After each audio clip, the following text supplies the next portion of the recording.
Welcome back as we, I think, push the bounds of human endeavour with this absolute champion. We have the pleasure of chatting with South African ultra runner Ryan Sands, recently returned from the USA after conquering the brutal 402-kilometre Cocodona 250 in Arizona.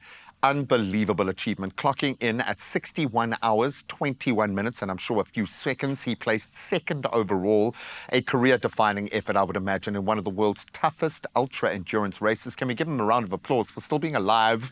Ryan, we absolutely love you, guy. Well done, dude. I'm sure I do ask you what's wrong with you every time you sit down on the couch, so I'll reserve that question for off-air. Cocodona comes with a massive amount of lore in ultra-distance I think history and what it's meant in the careers of those who have been able to just conquer it. How are you after this race? Have you been able to put it into perspective yet?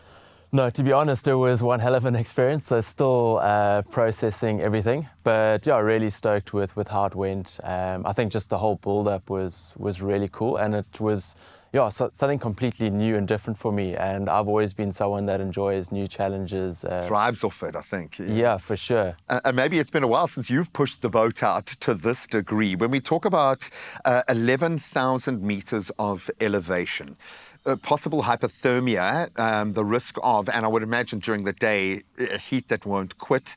What makes this race so hectic? Obviously, 402 kilometers is a good jumping off point. Yeah, I mean, the race is essentially like you start off in the desert and then finish up in the higher mountains in Flagstaff. So you get a bit of everything during the day. Like you say, temperatures are in the kind of plus 40 degrees. At night, it's below freezing. This year, we actually had extremely cold weather for the second part of the race, which I wasn't expecting. So I got pretty close to getting hypothermia. There's obviously sleep deprivation. For the 61 hours, I only slept for 5 minutes. So, I mean, the second night I was seeing things. Because sleep is how you manage and regulate. That's how your system, your brain gets flooded with spinal fluid. It does very mechanical things to ensure that you can perform at the level that you are asking your body to perform at. How do you do it? Is it a mental push through barriers, or can you prepare your body for something like that? I mean, I think you can definitely prepare your body physically. Like, I mean, I did a ton of training building up to Cocodona, and I've also been competing now for 18 years. So I think just all that muscle memory and previous training. But I think mentally, you go to a very special place, and your wire's got to be like very strong when you're out there, and you've got to have a really strong drive. So that definitely took a lot out of me mentally. I think kind of currently I'm probably feeling better physically than mentally. Mentally, I'm still pretty tired. It took a lot out of me. And that's almost a good thing, because it means that your system is actually balancing it out, and you're not about to go and run off and do another 500 kilometers somewhere. Just give yourself a breath. But I can even hear in your tone, in the light in your eyes, this feels like a gateway. This feels like a renewed passion for what you know and love, and something that you've obviously invested so much of yourself in. Is it that? Is this kind of a career-defining moment for you, as it has been for many other athletes? Yes, for sure. I think after racing 100 milers, I thought maybe that was the end of my racing career.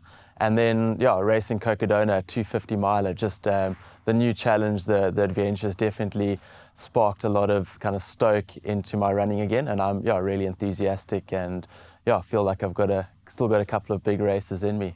And this now gives you new territory to unpack what your body can do. What did you surprise yourself with? Were there moments in this race, because it does kind of feel like new territory, even for you, and literally new territory that people haven't walked on before.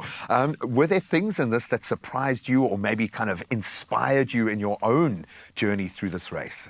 Yeah, I mean, I think the big takeout for me is that, like I keep talking about the past, like last year I felt like some of the races I did I was more because I felt like it was the right thing to do. The obligation. And keeping other people happy. Where this kind of doing Cocodona was purely for me, and just something flipped. Like, I mean, I felt so much better. You're able to push yourself that much further. So I think it's so important to follow your passion and kind of what you want to do. And come second. I mean, come on, dude. We forget that this isn't just you completing this ridiculous physical challenge. It's a race. How do you approach the competitive element of this? Is it a case of like, if I just survive, I know I'm going to do well?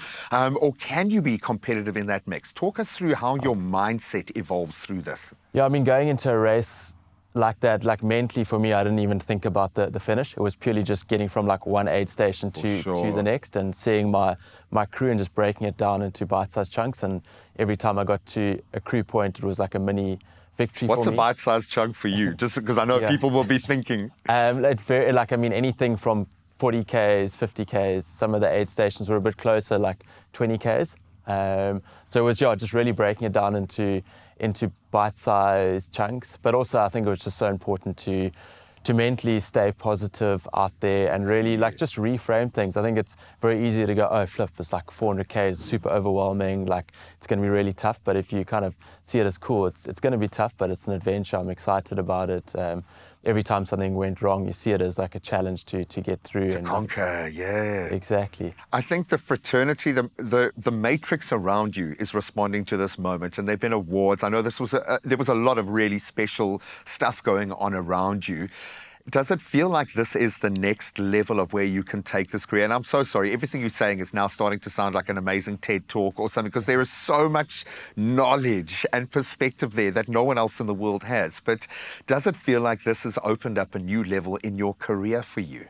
For sure, definitely. I mean, there are definitely a couple more. I'd love to go back to Cocodona again, and there are a couple of other longer races I'd like to attempt. But I mean, at the same time, I think you have to respect the distance. So I'm definitely not kind of jumping back into things too quickly. But yeah, I'm super excited and really feel like, as I said, there's still definitely more I'd like to achieve and kind of keep trying to push my own physical and mental boundaries. I love it. And you'll have time to do a few more talks when the distance are longer, because you've got to stretch them out a little bit more. I think we can find a balance here, man. Exactly. Dude, congratulations. Thanks so much. I'm sure on a personal level, never mind the rest of us fans and people who get to watch you, I'm sure for you this was just something on another planet, dude. So congratulations. And thank you for making it back alive, man. Yeah, thanks so much. And thanks for all your guys' support. Always. And now what do? We make him train because, I mean, come on, he's getting lazy, 402 kilometers, 5 minutes of sleep. Come on, you've got to raise your game. No, right now, of course, someone is going to have to raise her game on her year's celebration of being our fitness girl. She's going to take it to another level.